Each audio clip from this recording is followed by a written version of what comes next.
This is Jawbreakers Lost Souls. Where to begin?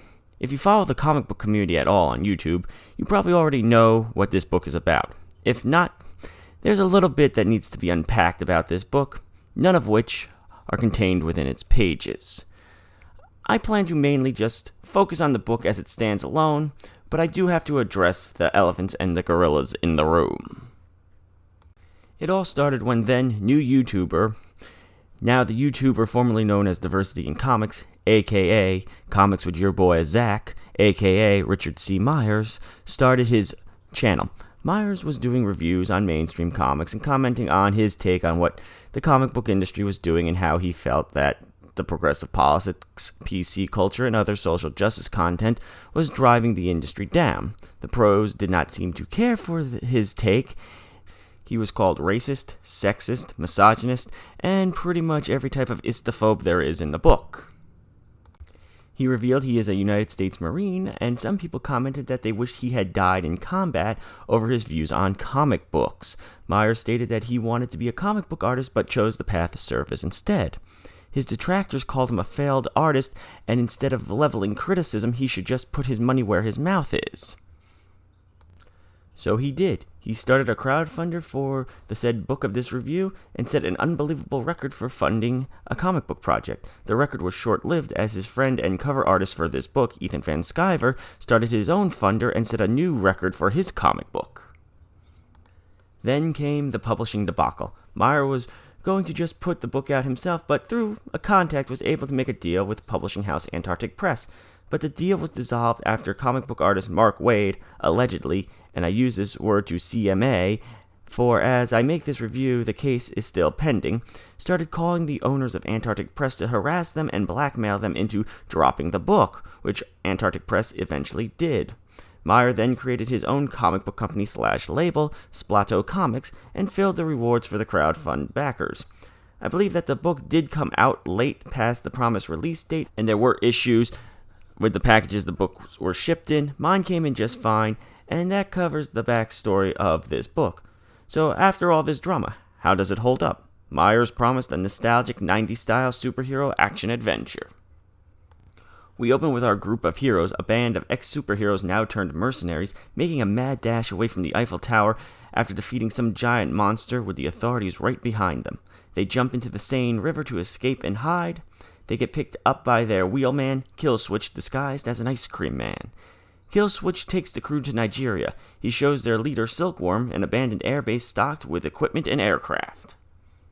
Silky asks, what's the catch, and we get shown Zaxi. People can complain that this is typical comic book sex object character, but this is a visual medium.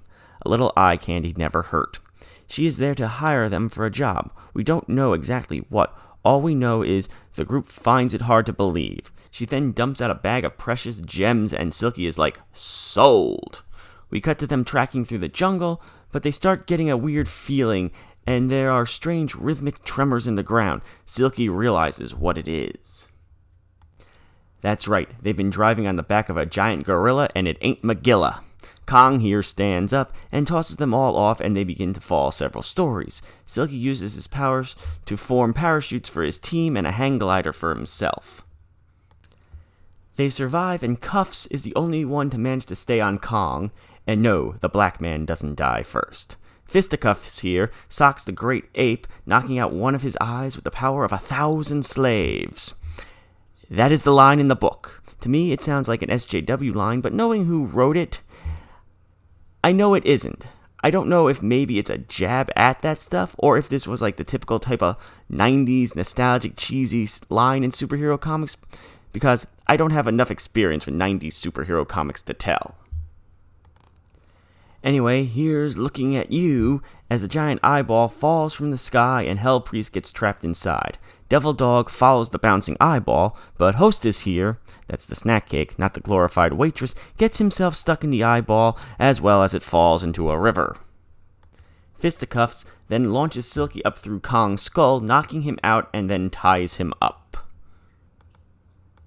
Hostess and Unholy free themselves from the offending eyeball to be greeted by Cyborg Cowboy here and his crew. Silky tells Knife Hands, who strikes me as an off-brand G.I. Joe Snake Eyes, to start cutting the ape up. As he does, gold, jewels, and other things of high value begin to pour out of his body. We cut back to Unholy and Hostess as Cowboy Cyborg tells them that Xerxes is his double agent to get the Jawbreakers to take down the ape because it's been skipping through dimensions, swallowing armies and their riches whole, and he plans to harvest them. Back at Kong, Starvin' Marvin, a witch doctor, appears. He tells Xerxes to bug off and explains that Kong here was once an ordinary gorilla until he wandered into a vortex and was transformed and his soul ripped from him. The witch doctor heals Kong here, but the enemy convoy is still coming, but at the time of the healing, the witch doctor also casts a spell to hide them from view. He then bonds Silky and Kong together through blood so Silky can control the big boy. Unholy and Hostess escape and regroup with Xerxes, making a run for it. Cyborg Cowboy kills the guards that let the two captured Jawbreakers escape as Xerxes returns to him. The Jawbreakers decide to try and reunite Kong and his soul. The witch doctor sacrifices himself to open up more vortexes, but only one will bring Kong back to his soul, and Kong never picks the right one, so Silky will have to guide him to the correct one. Cyborg Cowboy's men attack. He uses Xerxes as a hostage to escape, but she leaves to go after Cyborg Cowboy herself. Kong is about to go into the portal, then he stops as Cyborg Cowboy kills Xerxes, and Kong goes apeshit. He starts protecting the Jawbreakers and makes a mad dash for the portals. Unholy tells Silky that the middle one is the right one, but it closes before he can go through. Kong hunches there, protecting the Jawbreakers. Killswitch swoops in and ices most of the nameless henchmen just before ending Cowboy Cyborg. Silky orders Kong through one of the portals, and they then escape as reinforcements show up and they regroup back at base. We now move into the second story, dubbed Jawbreakers Book 1 Remastered. It opens with a cover reminiscent of the 1980s G.I. Joe cartoon series. We open in Nigeria again with Unholy wandering around a military base. He starts yelling accusations at the guards, who tell him they don't know what he is talking about and that he has the wrong address. He then wanders off. However, the commander isn't too happy about this and wants him found. Turns out this was Unholy reconning the base to figure out their capabilities and where a group of kidnapped girls are being held inside, as Silky and the others push a tank through the jungle. The guards hear something, but can't get a heat signature. So not a bad concept if you got the super strength to do it. Anyway, they blast their way in. The guards still can't get a lock because they're only using the cannon and haven't turned the engine on. I have no idea if you can use the cannon on a modern tank without the engine turned on, but if you're fighting someone using heat-seeking technology and you can do this, sucks to be them. At least until you get a couple rounds down range and the barrel starts to heat up. The guards start breaking out the RPGs, and Unholy starts to snipe them off. Knockoff Snake Hands starts to power up, but Silky tells him to stop, for if he does, his ninja clan can find him and teleport to his location, and they be none too happy with him at the moment. The tank gets hit and they abandon it. The base commander calls in a helicopter so he can escape, but the Jawbreakers kill his crew. The commander then pulls out a dead man switch and tells them the building the girls are in is rigged to blow. To which the Jawbreakers reply, they're not here for the girls, they're here for him, and that they're going to steal his Black Hawk to sell on the black market for their payday. Silky kills the commander, and the building blows up. He, however, had used his powers to cocoon the girls inside, protecting them. Knockoff Snake Eyes cuts them free, but this alerts the ninjas, and they start to appear.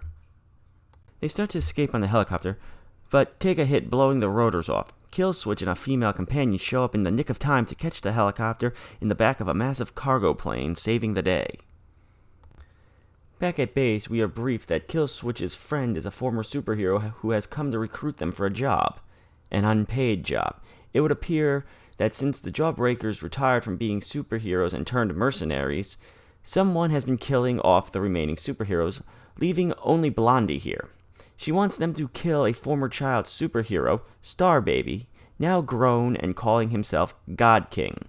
However, the group knows how powerful God King is, and know they will most likely get picked off like bugs on a windshield, and they need to come to terms about deciding what they're going to do.